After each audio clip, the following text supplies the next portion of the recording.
ಹೋರಾಟದಲ್ಲಿ ಭಾಗವಹಿಸಿರ್ತಕ್ಕಂಥ ಎಲ್ಲ ಅಣ್ಣ ತಮ್ಮಂದಿರೇ, ಮಾಧ್ಯಮದ ಮಿತ್ರರು, ಸಿದ್ದರಾಮಯ್ಯನವ್ರ ಸರ್ಕಾರ ಅಧಿಕಾರಕ್ಕೆ ಬಂದ ಮೇಲೆ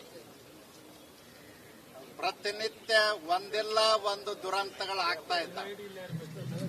ಪ್ರತಿನಿತ್ಯ ಒಂದಲ್ಲ ಒಂದು ಹಗರಣಗಳು ಆಗ್ತಾ ಇದ್ದಾವೆ. ಇದೊಂದು ದುರಂತದ ಸರ್ಕಾರ, ಹಗರಣಗಳ ಸರ್ಕಾರ. ಇವರಿಗೆ 11 ಜನ ಅಮಾಯಕರ ಬಲಿ ತಗೊಂಡ ಮೇಲೆ ವಿಧಾನಸೌಧದಲ್ಲಿ ಕೂಡುವಂತ ನೈತಿಕತೆಯನ್ನು ಕಳ್ಕೊಂಡಿದ್ದಾರೆ. ನಾನು ಸಿದ್ದರಾಮಯ್ಯನವ್ರಿಗೆ ಒತ್ತಾಯ ಮಾಡ್ತೇನೆ, ಕೂಡಲೇ ರಾಜೀನಾಮೆ ಕೊಟ್ಟು ಗೌರವದಿಂದ ರಾಜ್ಯದ ಜನರ ಕ್ಷಮೆಯನ್ನು ಕೇಳಬೇಕು ಅಂತ ಒತ್ತಾಯ ಮಾಡ್ತೀನಿ. ಆರ್ಸಿಬಿ ಯಾರ್ದು? ಆರ್ಸಿಬಿ ವಿಸ್ಕಿ ಮಾರಾಟ ಮಾಡಲಿಕ್ಕೆ ಒಂದು ಕಂಪನಿ. ಆ ಕಂಪನಿಯ ಬ್ರ್ಯಾಂಡ್ ಅಂಬಾಸಿಡರ್ ಆಗಿ ಕರ್ನಾಟಕ ಸರ್ಕಾರ ಈ ದುರಂತಕ್ಕೆ ಕಾರಣ ಆಗಿರ್ತಕ್ಕಂಥದ್ದು ನಾಚಿಕೆಗೇಡು ಸಂಗತಿ. ಸಿದ್ದರಾಮಯ್ಯನವರು ಅನೇಕ ಬಾರಿ ಹೇಳ್ತಿರ್ತಾರ, ನುಡಿದಂತೆ ನಡೆದ ಸರ್ಕಾರ, ಸಾಮಾಜಿಕ ನ್ಯಾಯಕ್ಕೆ ಒತ್ತು ಕೊಡ್ತಕ್ಕಂಥ ಸರ್ಕಾರ ಅಂತ ಹೇಳಿ. ಇದೇನಾ ನೀವು ನುಡಿದಂತೆ ನಡೆದ ಸರ್ಕಾರ? ಸರ್ಕಾರದ ಖಜಾನೆ ಹಗಲು ದರೋಡೆ ಮಾಡಿದಿರಿ. ವಾಲ್ಮೀಕಿ ನಿಗಮದ 187 ಕೋಟಿ ನುಂಗಿದ್ರಿ. ಅಷ್ಟೇ ಅಲ್ಲ, ಇವತ್ತು ಮೂಡ ಹಗರಣದಲ್ಲಿ ನಿಮ್ಮ ಇಡೀ ಕುಟುಂಬನೇ ಸಿಗಾಕೊಂಡು ಒದ್ದಾಡ್ತಾ ಇದ್ದೀರಿ. 1-2 ಹಗರಣಗಳು ಹೇಳಲಿಕ್ಕೆ ಸಾಧ್ಯ ಇಲ್ಲ. ಇವತ್ತು 11 ಜನ ಅಮಾಯಕರನ್ನೇನು ಬಲಿ ತಗೊಂಡಿದ್ದೀರಿ. ಅವರ ಹೆತ್ತ ತಂದೆ ತಾಯಿಗಳು ಕಣ್ಣೀರಿನ ಶಾಪವನ್ನು ಹಾಕ್ತಾ ಇದ್ದಾರೆ. ನಿಮಗೇನಾದರೂ ಜನರ ಬಗ್ಗೆ ಕಳಕಳಿ ಕಾಳಜಿ ಇತ್ತಂದ್ರೆ ಈ ಕಾರ್ಯಕ್ರಮವನ್ನ ಆಯೋಜನೆ ಮಾಡತಕ್ಕಂತ ಅವಶ್ಯಕತೆ ಇರಲಿಲ್ಲ. ಯಾವಾಗ ಡಿಸಿಪಿ ಭದ್ರತಾ ವಿಭಾಗದವರು ಪತ್ರ ಬರೆದು ಸಿಬ್ಬಂದಿ ಕೊರತೆ ಇದೆ, ಕಡಿಮೆ ಸಮಯದಲ್ಲಿ ಭದ್ರತೆ ಒದಗಿಸಲಿಕ್ಕೆ ಆಗೋದಿಲ್ಲ, ಅನಾಹುತಗಳು ಸಂಭವಿಸ್ತಾವ ಅಂತೇಳಿ ಎಚ್ಚರಿಕೆ ಕೊಟ್ಟರು ಕೂಡ ನೀವು ಇದನ್ನು ಯಾವ ಕಾರಣಕ್ಕಾಗಿ ಮಾಡಿದ್ರಿ, ಯಾರನ್ನ ಮೆಚ್ಚಿಸೋದಕ್ಕಾಗಿ ಮಾಡಿದ್ರಿ ಅನ್ನೋದನ್ನ 6.5 ಕೋಟಿ ಜನರಿಗೆ ತಿಳಿಸಿ ಹೇಳಬೇಕು ಅಂತ ಹೇಳಿ ಒತ್ತಾಯ ಮಾಡ್ತೀವಿ. ಅಷ್ಟೇ ಅಲ್ಲ, ಪತ್ರವನ್ನ ಬರೆದದ್ದನ್ನ ಇವತ್ತು ಡಿಪಿಆರ್ ಸೆಕ್ರೆಟರಿಗೆ ಬರೆದ. ಡಿಪಿಆರ್ ನೇರವಾಗಿ ಮುಖ್ಯಮಂತ್ರಿಗಳ ಅಧೀನದಲ್ಲೇ ಇರತಕ್ಕಂತ ಇಲಾಖೆ.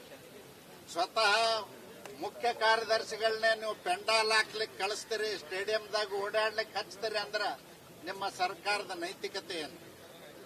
ಒಬ್ಬ AW ಎಕ್ಸಿಕ್ಯೂಟಿವ್ ಇಂಜಿನಿಯರ್ ಮಾಡಬೇಕಾದಂತ ಕೆಲಸ ಕರ್ನಾಟಕದ ಚೀಫ್ ಸೆಕ್ರೆಟರಿನಲ್ಲಿ ನಿಲ್ಲಿಸಿ ನೀವು ಕೆಲಸ ತಗೊಳ್ತೀರಿ ಅಂದ್ರೆ ನಿಮ್ಗೆ ಎಷ್ಟು ಅರ್ಜೆನ್ಸಿ ಇತ್ತು ಅನ್ನೋದು ಅದರ ಮೇಲಿಂದ ಗೊತ್ತಾಗ್ತದೆ. ಅದಕ್ಕೆ ನಾನು ಈ ಸಂದರ್ಭದಲ್ಲಿ ನಮಗಿಷ್ಟೇ ಹೇಳಲಿಕ್ಕೆ ಬಯಸ್ತೇನೆ, ನಾಡಿನ ಜನ ನಿಮ್ಮ ರಾಜೀನಾಮೆಗಾಗಿ ಕಾಯ್ತಾ ಇದ್ದಾರೆ, ನಿಮ್ಮ ರಾಜೀನಾಮೆಗಾಗಿ ಒತ್ತಾಯ ಮಾಡ್ತಾ ಇದ್ದಾರೆ. ನೀವು ಕೂಡಲೇ ರಾಜೀನಾಮೆ ಕೊಟ್ಟು ರಾಜ್ಯದ ಕ್ಷಮೆ ಕೇಳಬೇಕು ಅಂತ ಒತ್ತಾಯ ಮಾಡಿ ನನ್ನ ಮಾತು ಮುಗಿಸ್ತೇನೆ. ಹೋರಾಟದಲ್ಲಿ ಭಾಗವಹಿಸಿರ್ತಕ್ಕಂಥ ಎಲ್ಲ ಅಣ್ಣ ತಮ್ಮಂದಿರೇ, ಮಾಧ್ಯಮದ ಮಿತ್ರರು, ಸಿದ್ದರಾಮಯ್ಯನವ್ರ ಸರ್ಕಾರ ಅಧಿಕಾರಕ್ಕೆ ಬಂದ ಮೇಲೆ ಪ್ರತಿನಿತ್ಯ ಒಂದಿಲ್ಲ ಒಂದು ದುರಂತಗಳು ಆಗ್ತಾ ಇದ್ದಾವೆ. ಪ್ರತಿನಿತ್ಯ ಒಂದಲ್ಲ ಒಂದು ಹಗರಣಗಳು ಆಗ್ತಾ ಇದ್ದಾವೆ. ಇದೊಂದು ದುರಂತದ ಸರ್ಕಾರ, ಹಗರಣಗಳ ಸರ್ಕಾರ.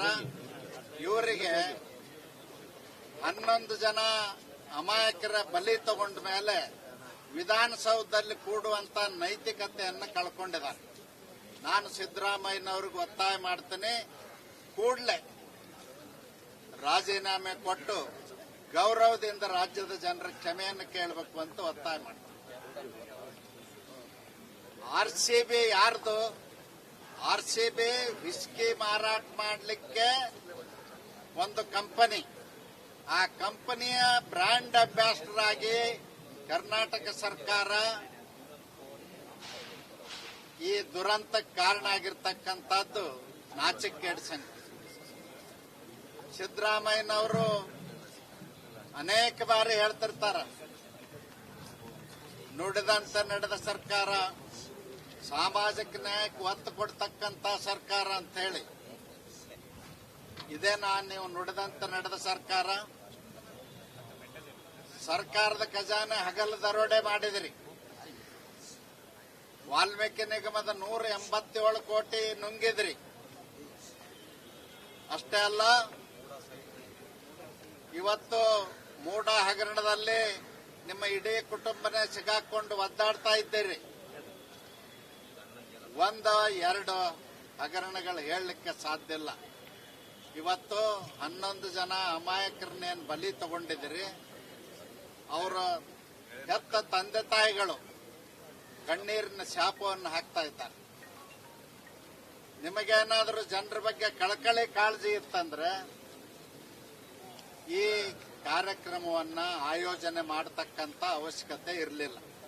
ಯಾವಾಗ ಡಿಸಿಪಿ ಭದ್ರತಾ ವಿಭಾಗದವರು ಪತ್ರ ಬರೆದು ಸಿಬ್ಬಂದಿ ಕೊರತೆ ಇದೆ, ಕಡಿಮೆ ಸಮಯದಲ್ಲಿ ಭದ್ರತೆ ಒದಗಿಸಲಿಕ್ಕೆ ಆಗೋದಿಲ್ಲ, ಅನಾಹುತಗಳು ಸಂಭವಿಸ್ತಾವ ಅಂತೇಳಿ ಎಚ್ಚರಿಕೆ ಕೊಟ್ಟರು ಕೂಡ ನೀವು ಇದನ್ನು ಯಾವ ಕಾರಣಕ್ಕಾಗಿ ಮಾಡಿದ್ರಿ, ಯಾರನ್ನ ಮೆಚ್ಚಿಸೋದಕ್ಕಾಗಿ ಮಾಡಿದ್ರಿ ಅನ್ನೋದನ್ನ 6.5 ಕೋಟಿ ಜನರಿಗೆ ತಿಳಿಸಿ ಹೇಳಬೇಕು ಅಂತೇಳಿ ಒತ್ತಾಯ ಮಾಡ್ತೀವಿ.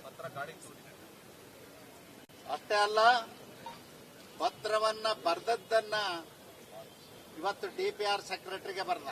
ಡಿಪಿಆರ್ ನೇರವಾಗಿ ಮುಖ್ಯಮಂತ್ರಿಗಳ ಅಧೀನದಲ್ಲೇ ಇರ್ತಕ್ಕಂತ ಇಲಾಖೆ. ಸ್ವತಃ ಮುಖ್ಯ ಕಾರ್ಯದರ್ಶಿಗಳನ್ನೇ ನೀವು ಪೆಂಡಾಲ್ ಹಾಕ್ಲಿಕ್ಕೆ ಕಳಿಸ್ತೀರಿ, ಸ್ಟೇಡಿಯಂದಾಗ ಓಡಾಡ್ಲಿಕ್ಕೆ ಹಚ್ತೀರಿ ಅಂದ್ರೆ ನಿಮ್ಮ ಸರ್ಕಾರದ ನೈತಿಕತೆ ಏನು? ಒಬ್ಬ AW ಎಕ್ಸಿಕ್ಯೂಟಿವ್ ಇಂಜಿನಿಯರ್ ಮಾಡಬೇಕಾದಂತ ಕೆಲಸ ಕರ್ನಾಟಕದ ಚೀಫ್ ಸೆಕ್ರೆಟರಿನಲ್ಲಿ ನಿಲ್ಲಿಸಿ ನೀವು ಕೆಲಸ ತಗೊಳ್ತೀರಿ ಅಂದ್ರೆ ನಿಮ್ಗೆ ಎಷ್ಟು ಅರ್ಜೆನ್ಸಿ ಇತ್ತು ಅನ್ನೋದು ಅದರ ಮೇಲಿಂದ ಗೊತ್ತಾಗ್ತದೆ. ಅದಕ್ಕೆ ನಾನು ಈ ಸಂದರ್ಭದಲ್ಲಿ ತಮಗಿಷ್ಟೇ ಹೇಳಲಿಕ್ಕೆ ಬಯಸ್ತೇನೆ, ನಾಡಿನ ಜನ ನಿಮ್ಮ ರಾಜೀನಾಮೆಗಾಗಿ ಕಾಯ್ತಾ ಇದ್ದಾರೆ, ನಿಮ್ಮ ರಾಜೀನಾಮೆಗಾಗಿ ಒತ್ತಾಯ ಮಾಡ್ತಾ ಇದ್ದಾರೆ.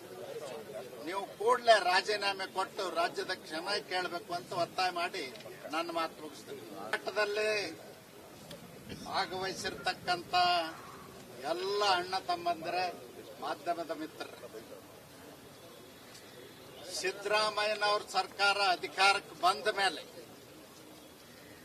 ಪ್ರತಿನಿತ್ಯ ಒಂದಿಲ್ಲ ಒಂದು ದುರಂತಗಳು ಆಗ್ತಾ ಇದ್ದಾವೆ. ಪ್ರತಿನಿತ್ಯ ಒಂದಲ್ಲ ಒಂದು ಹಗರಣಗಳು ಆಗ್ತಾ ಇದ್ದಾವೆ.